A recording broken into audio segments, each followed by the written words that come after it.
지금 한국 평창에서 동계올림픽이 한창 진행 중입니다. 여러 나라에서 많은 선수들이 참여하였는데요. 각 선수들은 자기의 명예를 위해서 그 경기에 참여하지만 사실은 자기 나라를 대표해서 참여합니다. 그래서 한 선수가 동메달을 따고 은메달을 따고 금메달을 따면은 그 한 사람이 따는 것이지만 누가 따는 겁니까? 그 사람이 대표하는, 그 선수가 대표하는 나라가 그 금메달 혹은 은메달, 동메달을 따는 것이죠. 대표성의 원리가 있다는 거예요.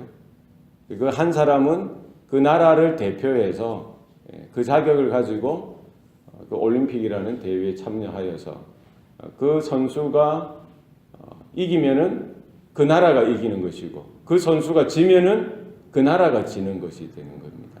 얼마나 중요합니까? 그 한 사람이 잘하고 못하고에 따라서 잘하면은 그 나라의 명예가 되어지고 그 나라의 영광이 되어지더라는 것입니다. 또 그 선수가 잘 못하고 실수하면은 그 나라에 이런 저런 또 슬픔이 가고 아쉬움이 남게 되는 것입니다. 우리 성도들도 하나님 나라의 대표 선수입니다. 하나님께서 우리 각 성도들, 우리 교회를 향해서 말씀하시는 것이 무엇입니까? 너희는 먼저 그의 나라와 그의 의를 구하라 라고 말씀하시고 또 무엇을 위해 살라라고 하십니까? 하나님의 영광을 위해서 살라는 거예요. 우리가 최선을 다하고 선을 행하고 우리가 최선의 삶을 살아드릴 때에 하나님께서 영광 받으시고요. 하나님께서 기쁨을 받으시는 줄로 믿습니다. 그 한 사람, 성도 한 사람이 너무나 중요하다는 것입니다. 저와 여러분의 삶 가운데 최선으로 하나님께 영광 돌리는 삶을 살아갈 수 있는 오늘 하루의 삶이 되시기를 바랍니다. 이스라엘 백성들이 이렇게 이제 가나안으로 들어가게 됩니다. 첫 번째 난관을 부딪힙니다. 그것은 이제 여리고성이죠. 그들이 어떻게 여리고성을 이렇게 함락하고 여리고성을 무너뜨립니까? 하나님께서 명령하신 대로 행하였기 때문입니다. 6일 동안 그 매일매일 하루에 한 바퀴씩 도는 겁니다. 그리고 6일째에는 7바퀴를 도는 것이죠. 그리고 양강나팔을 불고 크게 소리를 지르자 하나님께서 명령하신 대로, 하나님께서 약속하신 대로 그 여리고성이 무너지는 일이 생겨나게 되어지는 것이죠. 모든 일들이 하나님의 명령, 하나님의 언약에 따라 순종할 때에 되어지는 것입니다. 오늘 본문에 보면은 이스라엘 백성들이 이제 아이성을 공격하고 함락해야 되는데 정탐꾼을 보내게 되죠. 그 정탐꾼의 보고가 무엇입니까? 많은 사람이 올라갈 필요가 없다는 거예요. 한 2~3천 명만 올라가면 충분할 것 같다라고 이야기합니다. 아이성이 여리고성에 비하면 그리 크지도 않고 조그만한 성이고 사람들도 작기 때문에 한 2~3천 명이면 충분하다라고 보고합니다. 여호수아가 3천 명의 군사를 보냅니다. 그런데 결과는 어떻게 됩니까? 처참하게 패하고 돌아오고요. 그 이스라엘 군사 중에 36명이 죽게 되어지고 또 이 결과로 말미암아 온 이스라엘 백성들의 마음이 녹아서 물과 같이 되었다라고 이야기합니다. 그리고 여호와 하나님의 이름이 모든 이방 족속들에게 업수의 여김을 당했다는 거예요. 왜 여리고성은 이렇게 쉽게 승리하였는데 아이성은 자금에도 불구하고 처참하게 실패하고 안 될 수밖에 없었느냐? 하나님께서 거기에 대한 원인을 오늘 본문에 분명하게 말씀해 주고 있는 것입니다. 그 원인이 뭐라는 겁니까? 무엇 때문에 졌다는 겁니까? 이스라엘의 힘이 없어서 진 것이 아니라 무엇 때문에? 죄 때문에 졌다는 거예요. 오늘 1절 말씀에도 보면은요, 이스라엘 자손들이 범죄했다라고 합니다. 11절 말씀에도 보면은 11절 말씀에도 뭐라고? 이스라엘이 범죄하여 내가 그들에게 명령한 나의 언약을 어겼으므로 이 모든 것들이 이런 상황들이 되어지게 되었다라고 말씀합니다. 누가 범죄했다는 거예요? 이스라엘 사람들이 범죄했고 11절 말씀에는 이스라엘이 범죄했다는 거예요. 그러니까 이스라엘 공동체가 하나님 앞에 범죄했기 때문에 하나님은 이런 일들이 나타나게 하셨다는 거예요. 아이성에서 실패할 수밖에 없는 일들이 나타나게 하셨다고 말씀합니다.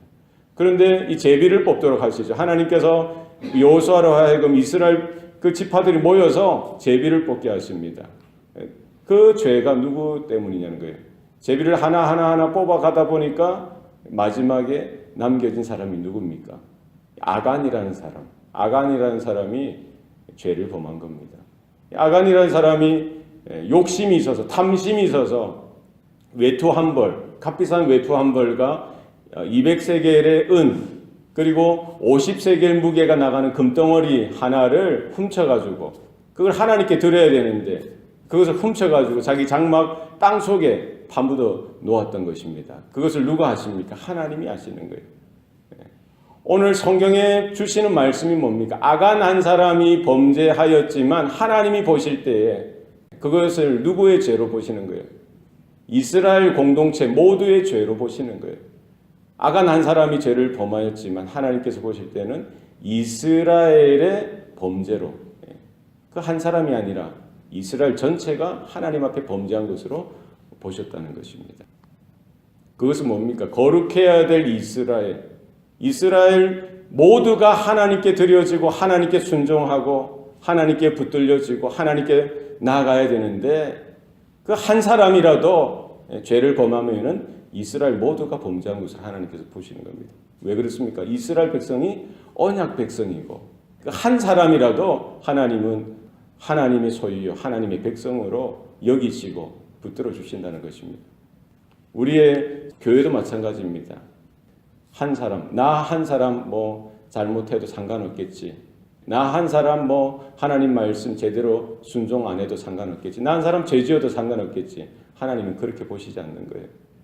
우리 한 사람 한 사람이 하나님 앞에 기도할 때에 내가 기도하면은 하모나 교회가 기도하는 것이고요. 내가 순종하면은 하모나 교회가 순종하는 것이고 내가 말씀 가운데 충만하면 하모나 장로교회가 충만한 것이고요. 내가 하나님께 영광 돌리면은 하모나 장로교회가 하나님께 영광 돌리는 일들인 줄로 여러분 믿으시길 바랍니다.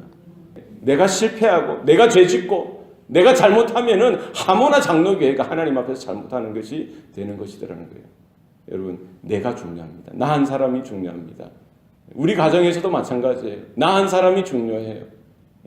아버지로, 아들로, 엄마로, 아내로 그 한 사람이 아니라 그 한 사람은 그 가정을 대표하는 것이고요. 그 한 사람은 교회를 대표하는 것이고 하나님의 나라를 대표하는 것이 되는 줄로 여러분 기억하시길 바랍니다.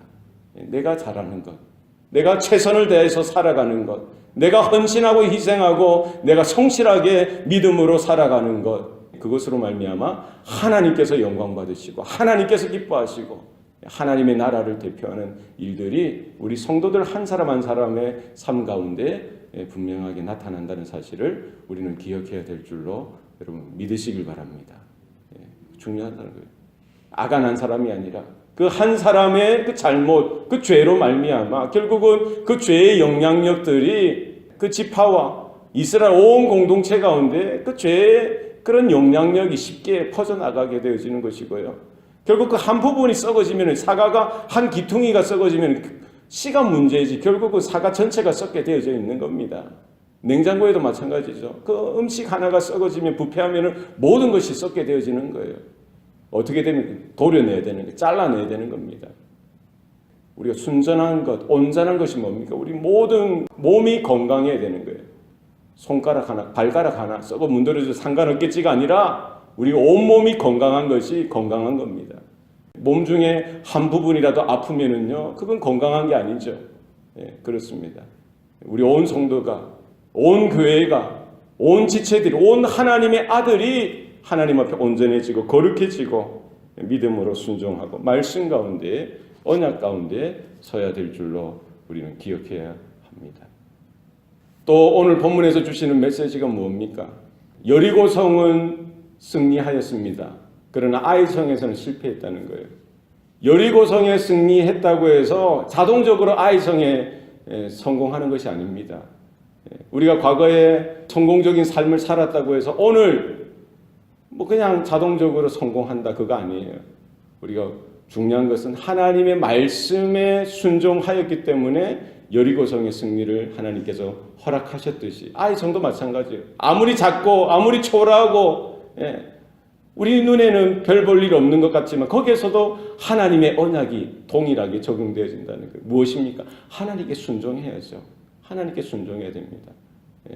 우리가 어느 형편이든지 하나님의 말씀에 순종할 때에 하나님은 우리 대신해서 싸워주시고 우리에게 승리를 허락해 주시는 줄로 여러분 믿으시길 바랍니다. 말씀에 순종해야 돼요. 오늘 본문을 통해서 우리가 기억해야 될 것은 나 한 사람이 중요하다. 그리고 과거에 하나님의 은혜를 경험한 것, 그것도 중요하지만 오늘 우리가 하나님의 은혜를 놓치지 않는 것, 오늘 하나님의 은혜 가운데 살아가는 것, 하나님 앞에 순종하는 것, 현재의 신앙이 중요하다는 것입니다. 오늘 하루의 삶 가운데도 하나님께서 그와 같은 은혜를 저와 여러분 가운데 풍성하게 내려주시기를 소원합니다. 그 은혜 가운데, 믿음 가운데, 말씀 가운데 우리 오늘도 믿음으로 주님을 향하여 걸어가고 달려가고 하나님의 영광된 성도의 삶으로서 세워져가는 복된 하루가 되시기를 축원합니다. 기도하시겠습니다. 살아계신 아버지 하나님, 오늘도 은혜를 베풀어 주시니 감사합니다. 나 한 사람 일이 아니라 이것이 교회의 일이고 하나님 나라의 일인 것을 기억하게 하여 주시옵소서. 하나님의 자녀요, 하나님의 백성으로서 또 우리가 말하는 것이나 듣는 것이나 행하는 것이나 모든 것들이 하나님께 영광되어지고 하나님의 놀라운 기쁨이 되어지는 하루가 되도록 주장하시고 붙들어 주시옵소서. 우리 사랑하는 성도들 한 사람이라도 낙심하거나 또 실족하지 않도록 하나님 붙들어 주시고 하나님 모든 성도들 모든 우리 자녀들까지 하나님 하나하나가 한 마음 되게 하시고 또 주님의 말씀 가운데 하나님의 영광된 삶을 오늘도 힘차게 살아드릴 수 있도록 주장하시고 붙들어 주시옵소서. 감사드리고 예수님 이름으로 기도합니다. 아멘.